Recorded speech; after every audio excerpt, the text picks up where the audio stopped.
ఉమ్మడి రాజధానిగా హైదరాబాద్ మరికొంతకాలం ఉండాలంటూ వైవి సుబ్బారెడ్డి చేసిన కామెంట్స్ కి కౌంటర్ ఇచ్చారు టీడీపీ సీనియర్ నేత గోరంట్ల బుచ్చయ్య చౌదరి. ఒక రాజధాని కట్టలేని వాళ్ళు 3 రాజధానులు కావాలన్నారంటూ విమర్శలు గుప్పించారు. ఇప్పుడు ఉమ్మడి రాజధాని కోరడంలో అర్థమేంటని ప్రశ్నించారు ఆయన. ఎవరి చెవిలో పువ్వులు పెట్టడానికి వైవి సుబ్బారెడ్డి ఈ వ్యాఖ్యలు చేశారంటూ గోరంట్ల మండిపడ్డారు. రాజధానిగా ఉమ్మడి రాజధానిగా 10 సంవత్సరాలు హైదరాబాద్ను పెట్టారు. కానీ ఈ 10 సంవత్సరాల్లో గత ప్రభుత్వం రాజధాని నిర్మాణం చేయలేకపోయింది, కేవలం తాత్కాలిక నిర్మాణం చేసింది.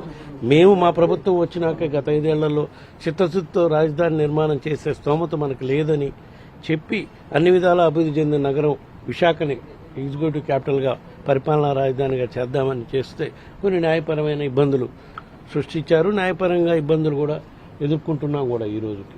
సో అవన్నీ అధిగమించిన దాకా కంబైన్డ్ రాజధానిగా హైదరాబాద్ను కంటిన్యూ చేయాలని మా ఆలోచన. దీనిపై మా పార్టీ అధ్యక్షుడితో పార్టీ నాయకులతో చర్చించుకొని ఎలక్షన్లు అయిపోయినాక దీనిపై ఒక వివరణ కూడా ఇవ్వటం జరుగుతుంది.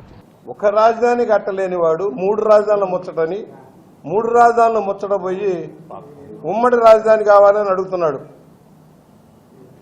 ఎవరి చెవిలో పూలు పెడతానికయ్యా వైవి సుబ్బారెడ్డి? ఎవరి చెవిలో పూలు పెడతానికి?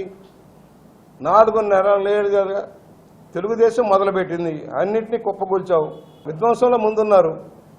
మరి విశాఖ రాజధాని అన్నావు కదా, ఎందుకని చేయట్లా? మళ్ళా హైదరాబాదే 2 రాజధానులు ఉండాలి, ఇంకా 2 ఏళ్లు ఉండాలని కోరుతున్నావంటే అర్థమేంటి? రాష్ట్రాన్ని మోసం చేయటం కాదా? ప్రజలకు దగా చేయటం కాదా? రాజధాని రైతులను మోసం చేయటం కాదా?